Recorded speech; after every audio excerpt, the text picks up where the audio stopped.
इसे समझो ना रेशम का तार भैया,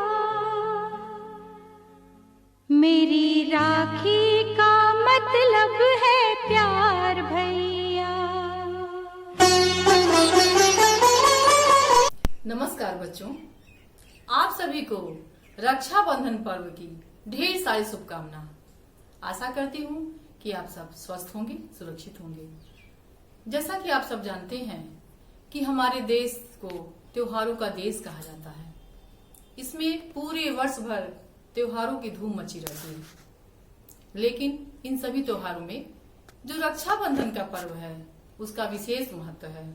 ये श्रावण की पूर्णिमा को मनाया जाता है और इसमें बहनें अपनी भाइयों की लंबी आयु के लिए हाथों में राखी बांधती हैं, मुंह मीठा करती हैं एवं टीका करती हैं। लेकिन क्या आप जानते हैं कि यह पर्व कब से और क्यों शुरू हुआ? तो चलिए हम सब कहानी के माध्यम से यह जानने का प्रयास करते हैं। बच्चों, दैत्यों के राजा महाबली 110 यज्ञ पूर्ण कर लिए। देवताओं में खलबली मच गई कि अब तो ये स्वर्ग पे आक्रमण कर देगा और अपना अधिकार जमा लेगा। इंद्र के साथ सभी देवता विष्णु भगवान के पास गए और प्रार्थना करने लगे। विष्णु भगवान वामन अवतार में राजा बलि के पास आते हैं और तपस्या करने के लिए 3 पग भूमि मांगते हैं। जैसा कि आप सब जानते हैं कि राजा बलि दानवीर स्वभाव का था। उन्होंने कहा कि ब्राह्मण देवता, आप जहां चाहिए वहां 3 पग भूमि ले लीजिए। वामन भगवान ने पहले पग में धरती और दूसरे पग में पूरा आकाश नाप लिया और जब तीसरा पग उठाया तो राजा बलि ने अपना सिर आगे कर दिया। वामन भगवान ने राजा बलि के सिर पर अपना पैर रख दिया और उसे पाताल में जाने की आज्ञा सुना दी। राजा बलि ने घोर तपस्या किया और भगवान विष्णु को प्रसन्न कर लिया। ऐसा आशीर्वाद प्राप्त कर लिया कि विष्णु भगवान हमेशा उसके सामने रहे। खाते पीते सोते जागते हर क्षण वो उनका दर्शन कर सके। अब भगवान विष्णु तो उसके द्वारपाल बन के रह गए। माता लक्ष्मी को बड़ी चिंता हुई कि अब मैं क्या करूं, अपने स्वामी को कैसे मुक्त कराऊं। तभी नारद मुनि आते हैं और कुछ सुझाव देते हैं। माता लक्ष्मी राजा बलि के पास जाती हैं और उसके हाथों में राखी बांधती हैं और उपहार स्वरूप अपने स्वामी को यानी विष्णु भगवान को मुक्त करा लेती हैं। वो दिन जो था सावन का पूर्णिमा था, तब से लेके आज तक रक्षाबंधन का पर्व वहीं से शुरू हुआ। बलि मंत्र भी यही दर्शाता है। एन बद्धो बलि राजा दानवेंद्रो महाबल तेन त्वाम प्रतिबद्धनामि रक्षे माचल माचल।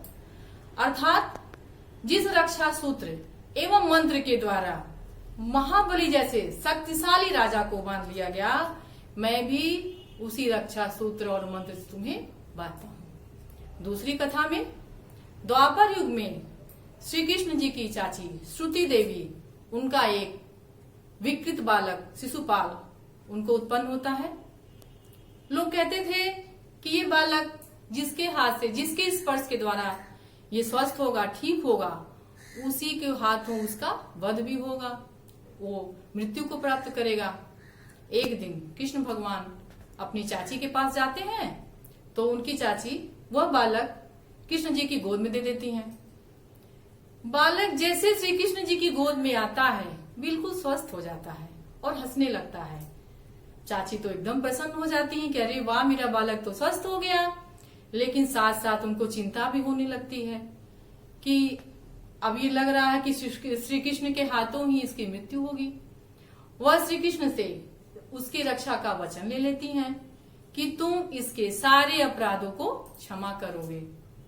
श्री कृष्ण भगवान बोलते हैं कि मैं इसके 100 अपराध को क्षमा करूंगा, लेकिन जैसे 100 से ज्यादा अपराधी करेगा मैं इसका वध कर दूंगा। शिशुपाल बड़ा होता है और एक अत्याचारी राजा बन जाता है। वह सब पे बहुत अत्याचार करता है और श्री कृष्ण भगवान का हर क्षण अपमान करता है। एक बार तो उसने हद ही कर दी। भरी राजसभा में श्री कृष्ण जी का घोर अपमान किया और 100 का आंकड़ा भी पार कर हो गया। श्री कृष्ण भगवान ने अपना सुदर्शन चक्र निकाला और चला दिया उसके ऊपर।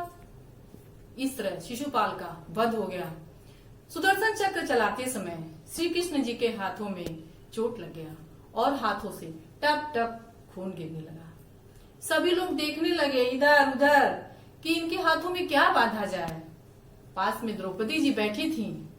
उन्होंने अपने साड़ी का पल्लू फाड़ा और तुरंत कृष्ण भगवान के हाथों में बांध दिया। कृष्ण भगवान बहुत प्रसन्न हुए और बोले, बहन, जैसे आज तुमने मेरी रक्षा की है, मैं भी तुम्हारी जीवन भर रक्षा करूंगा। जब भी तुम्हें मेरी आवश्यकता हो तो मुझे याद करना।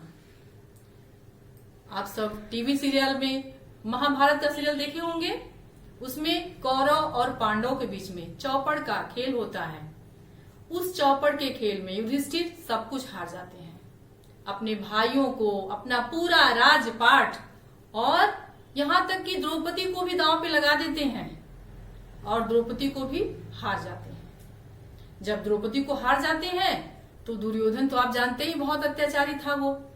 उसने अपने छोटे भाई दुशासन को आदेश दिया कि जाओ और द्रौपदी की चोटी पकड़ के खींचते हुए लाओ, उसके बाल खींचते हुए लाओ। दुशासन जाता है और द्रौपदी का बाल खींचते हुए भरी सभा में लाता है, घोर अपमान करता है। और वहां पर बैठे हुए सभा में जितने सम्मानित लोग थे उन्होंने कुछ नहीं किया, कुछ नहीं बोला। द्रौपदी सबसे विनती करती हैं कि मेरी रक्षा करिए, लेकिन कोई उनकी रक्षा नहीं करता है। वह दुखी होकर आंख बंद करके हाथ जोड़ के नारायण को याद करती हैं, केशव को याद करती हैं कि हे कान्हा, मेरी रक्षा करो, मेरी रक्षा करो। कृष्ण भगवान उनकी चीर बढ़ाते हैं। जब दुशासन उनकी साड़ी खींचने लगता है तो वो चीर बढ़ा देते हैं। इतनी लंबी साड़ी हो जाती है कि दुशासन खींचते खींचते खींचते खींचते पसीने से एकदम तरबतर और थक के गिर जाता है। तो इस तरह भगवान श्री कृष्ण ने द्रौपदी की लाज बचाई। तो बच्चों, इस तरह से अनेकों कथाएं भाई बहन के पवित्र संबंध को दर्शाते हैं। तो बच्चों, आइए चलिए हम सब देखते हैं कि रक्षाबंधन का पर्व हम कैसे मनाते हैं। बहना ने भाई की कलाई से, बहना ने भाई की कलाई से प्यार बांधा है, प्यार के मसाले से संसार बांधा है। बहना ने भाई की कलाई से प्यार बांधा है, प्यार के मसाले से संसार बांधा है।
बच्चों, आपने इस वीडियो में देखा कि छोटी छोटी बहनें अपने भाइयों की लंबी आयु के लिए उनके कलाई में राखी बांध रही हैं, उन्हें मिठाई खिला रही हैं और टीका कर रही हैं, और भाई भी उनके रक्षा का वचन दे रहे हैं और खुशियां मना रहे हैं, खुशियां बांट रहे हैं।